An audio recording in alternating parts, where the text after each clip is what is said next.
Hello and welcome to the Big Picture. The attack on Uri army base last month and the subsequent retaliatory attack by the Indian Armed Forces last week continues to occupy the debating space across the country. The Uri attack had put tremendous pressure on the government and the armed forces, as the death of 19 soldiers was the highest single loss in such a terrorist strike since terrorism began in 1990. The retaliation, dubbed as surgical strikes, announced by the Director General of Military Operations and celebrated by the government, found a lot of support from outside too, including the opposition parties. However, as days have passed following the surgical strikes and the Pakistan propaganda that such strikes never took place has been reported, and some foreign media started expressing doubts, the debate has taken a different turn. With much rhetorics being indulged in by all sides, the debate has taken confrontational shape, with demands of evidence of the strikes being sought by some circles. The debate has now turned to whether evidence should be made public, or is it better not to make it public, or many even arguing that no one can ask for evidence. We will look at all this today with Major General retired Ashok Mehta, a security analyst, M.K.BhadraKumar, former ambassador, Air Vice Marshal retired Kapil, Wajahat Habibullah, former chairman National Commission for Minorities, and Siddharth Varadarajan, founding editor of the Wire.in. Welcome to all of you. General Mehta, this demand now which is coming up for evidence, and there is a lot of discussion going on, debate going on, that whether such evidence should be sought at all in the first place. Well, we haven't done this kind of thing for so long. Perhaps since 1971, we haven't crossed the line of control, that when we did it, people don't take us seriously, us meaning the government and the army.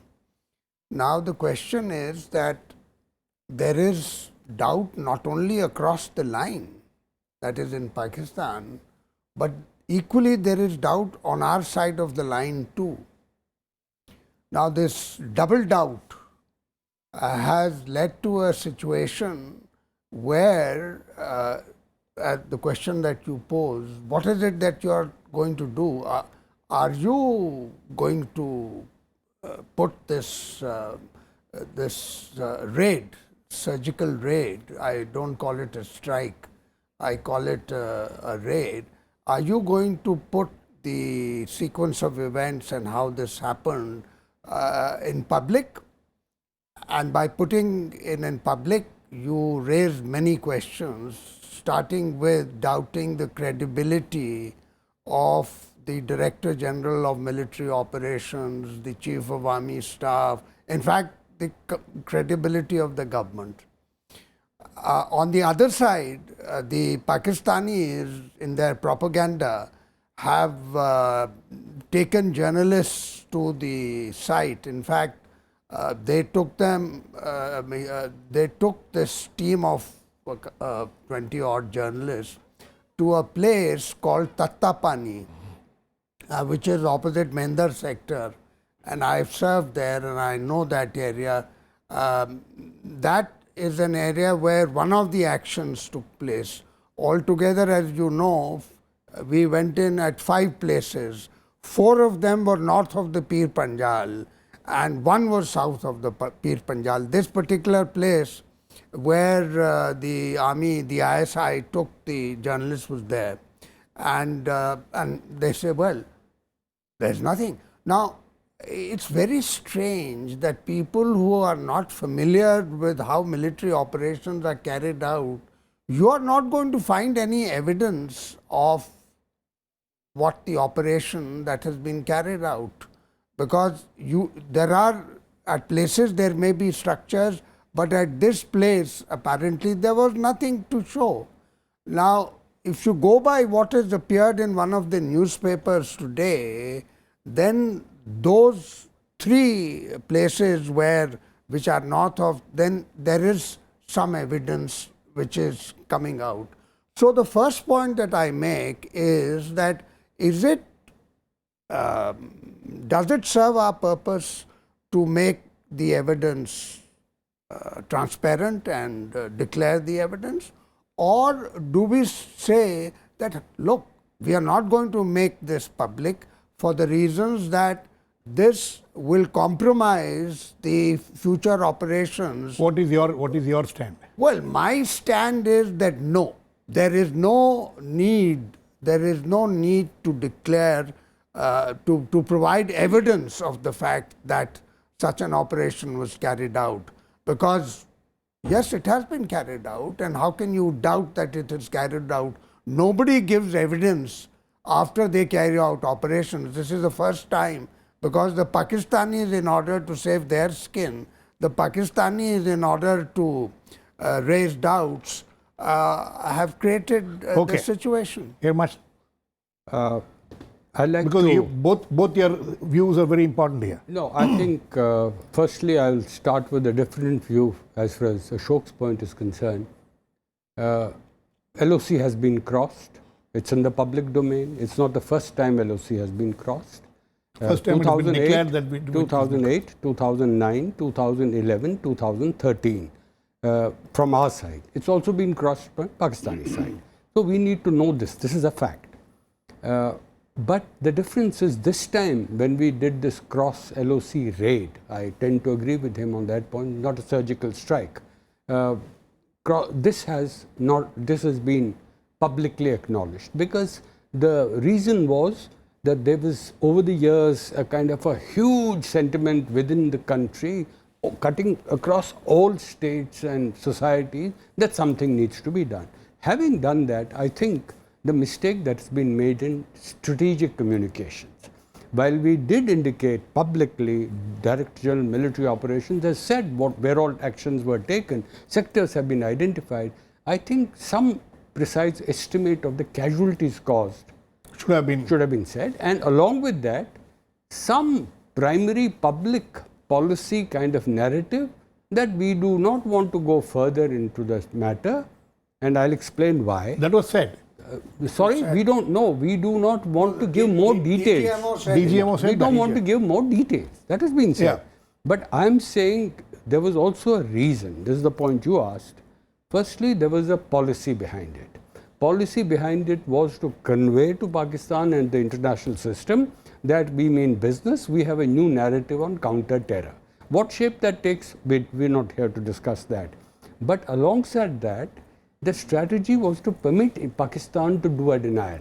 We knew Pakistan will do a denial. Did we know? I for one knew, for the simple reason, because if Pakistan doesn't deny, then Pakistan has to enter into a limited conflict with India, and Pakistan is ill prepared to do it.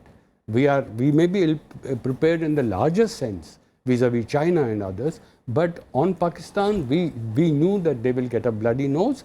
Also, I want to say this, because most of their forces which could do a conventional riposte to us were on the western frontiers in North Waziristan. So in a sense it was a good policy on our part, and it's a sound policy. I agree, even this moment, just give a little more information and close it. What is this little more information? Sorry? What is this little more information? As I said, consistent with keeping the operational, secrecy. The number of casualties. Casualties is one, for example. But I think the bigger question, unless you are able to engage your political parties, that has not been done. The opposition was very mature in the initial post-attack phase. But why has the opposition thereafter gone berserk?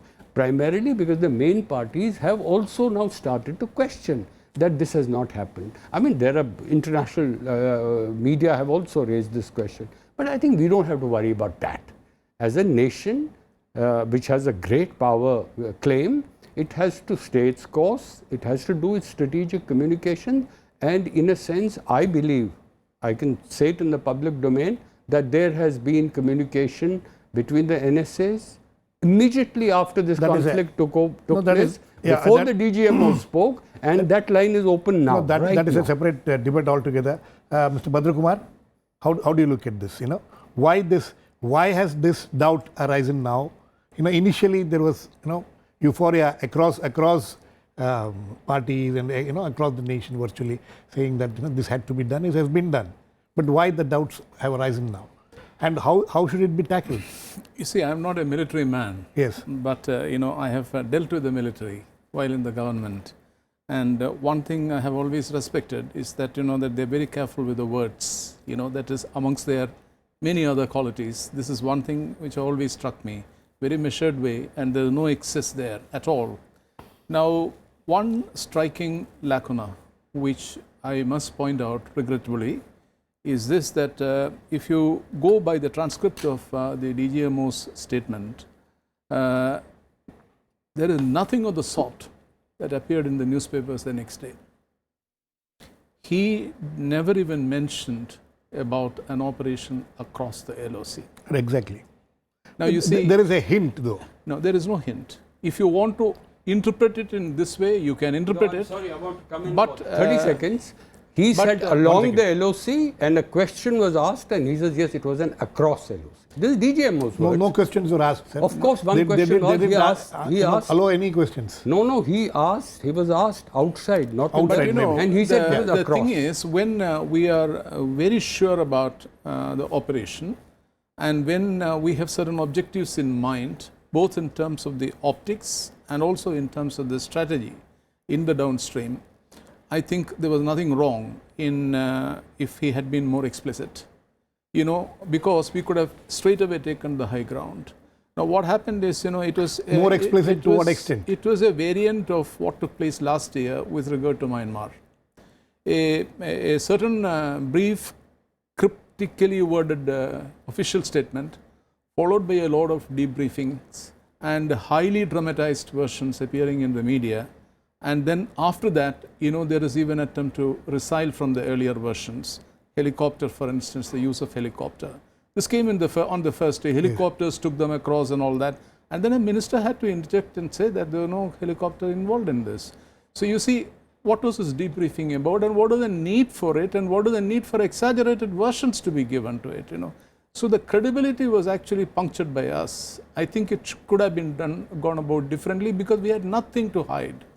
And we could have been fairly upfront with more facts. And in such situations, we have to learn from the Pakistani side. Look how effectively the general, in charge of ISPR, on record, he's on record, quote unquote, he's giving the stuff. And here we don't have anything.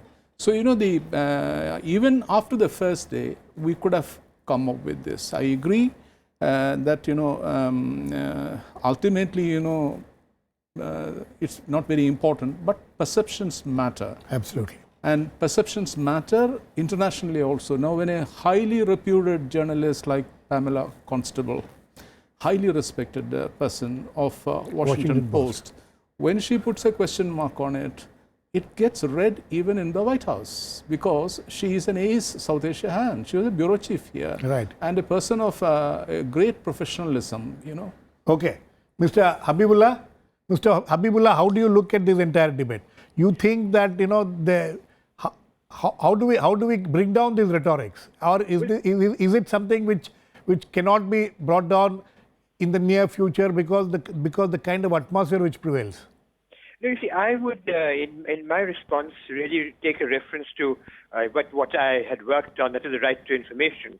The right to information requires that our countrymen and our citizens have a right to know.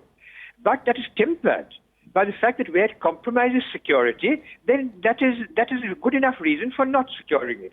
Now, the DG, as has been mentioned, the DGMO statement was balanced and gave the facts of the matter. Unfortunately, the media went a bit wild, and many political leadership, exaggerating what is supposed to have been achieved, with the result that the DGMO's statement was completely overwhelmed with all these other claims and counterclaims that were going in, which allowed, as has been said earlier, that our whole case got punctured by ourselves. The question is that so far as Pakistan is concerned, although the general comments have been praised, the point is that they lack credibility. We have the status of enjoying a great deal of credibility. But when we ourselves go get a little over enthusiastic, as has been mentioned, such action has been taken earlier also. No, there was no publicity Mr. given to Habibullah, it at that time. Sorry to intervene. Yeah. Now, having been the former chairman of the Central Information Commission also. Now the That's demand, right. now the question which is being asked is whether this more information should be released or not released. Some people even say that there is nobody can question, nobody can even ask this question. How do you Well, react see, to that? My feeling is that asking for evidence Yes. when the DGMO has made a statement is rather ridiculous. You can't ask for evidence. The evidence is the DGMO's own statement. But as Kapilji has said, some information should have been shared. The information that does not compromise security. Since there was such a lot of publicity to the whole event, it became necessary for the government to share a certain degree of information. Whether there were casualties or no casualties, certain amount of damage was done or not done. What was the effectiveness of that? Because that is what is of relevance to all of us, all Indians in our country, having been subject and having seen terrorist attacks in our own country, we would like to know how effective has been the reaction taken by our government and our army. I don't think there's anything unjustified in that, so long as it does not compromise security. Absolutely. I think all your speakers are at one in this matter. That a certain degree of confidence in our own public must be taken into account. We don't have to go overboard. We don't have to compromise our security. We don't have to necessarily start showing pictures of how we entered and where we entered and all that kind of. I mean, the public will certainly respect that. Okay. They will respect the security key being kept sacred. But Okay. the point is that a certain degree of information taking the public into confidence was necessary, and that has not happened, and that can still be done. Okay. Siddharth, what is it, from whatever you have been able to decipher in these last few days since the raid, as some of my panelists would like to call it, not surgical strikes, happened? What is it that, which can be put into public domain at this point of time? And if those, I'll come back to the two military men here on my panel. But what is it that you think that which can be put in the public domain at this point of time? Well, information that can easily be put in the public domain is information that Pakistan, the Pakistani military and the terrorist groups that were attacked already possess, which is the information of which are the specific places where that were targeted and in what form they were targeted.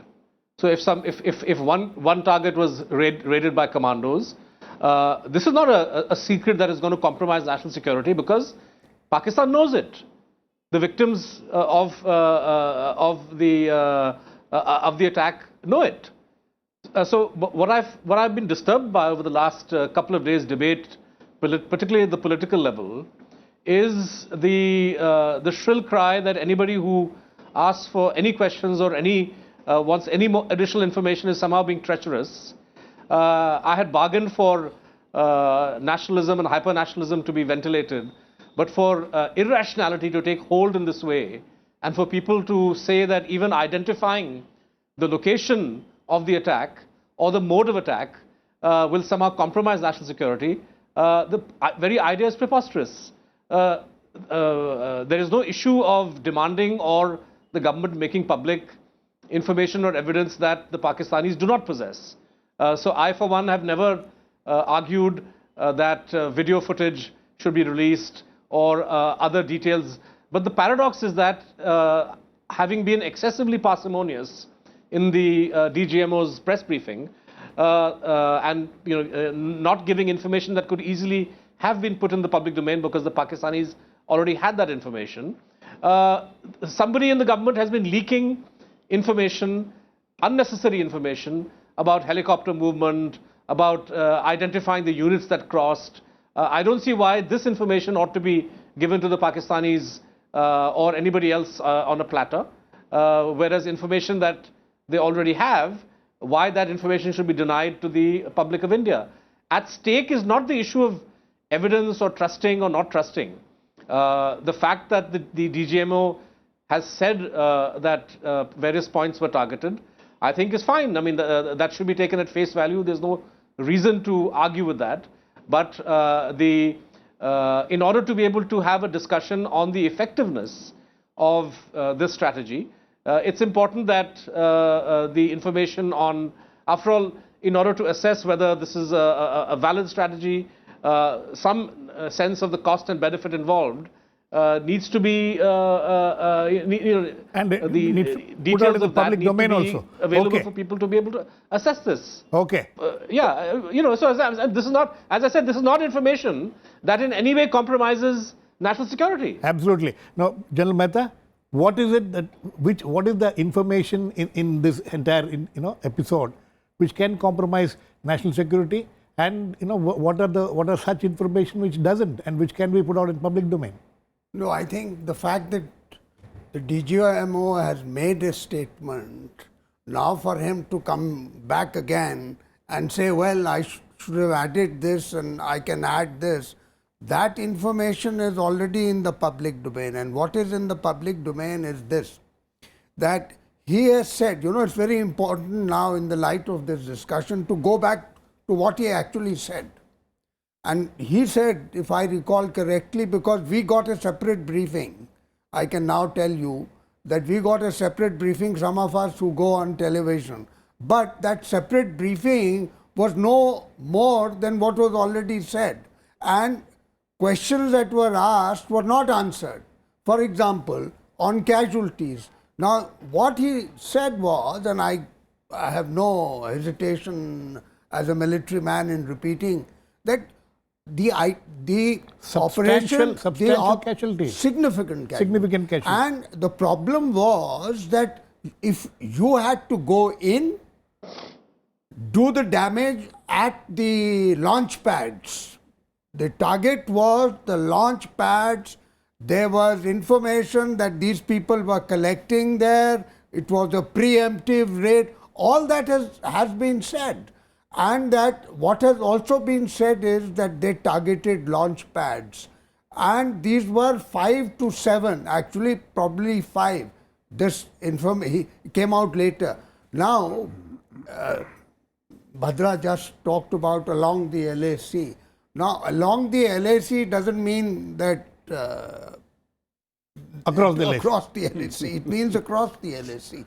And when you say that 5 to 7 of these launch pads have been targeted, and people say that this has been done before, this has not been done before.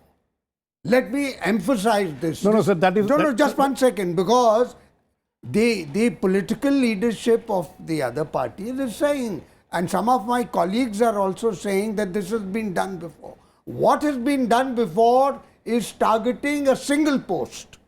We have targeted posts in revenge attacks. We have not gone for launch pads at 5 or 7 places. Simultaneously. Simultaneously and having gone public. Now, to come back to the point, I do not think personally, although I hear that they are seriously considering releasing the video footage. Now, my own view is that there is no need to do that, because even if you release the video footage, the people will say, well, this could have been done anywhere else. That is okay. My question is, because several of the army generals have spoken about that, and but no army general has questioned. I don't think any army general has questioned. Some generals have said that nobody has a right to demand evidence. How do you respond to that? No, you see, as Wajahat Habibullah explained, that yes, you needn't do it, but there is this demand, public demand, and especially the political demand, that you need more information. And so the dilemma is, do you get the DGMO back and he gives you more details? Or it is done by somebody else. Or he says, well, that's it. And I say, that's it. I think I see it slightly differently, and let me put my views across. I think one is the aspect of information. Undoubtedly, people have a right to information and the government have to provide that information. But as is well known, and Mr. Wajahat Habibullah knows it more than anybody else, consistent with national security. What we needed to do as a government to what has been done, has been done.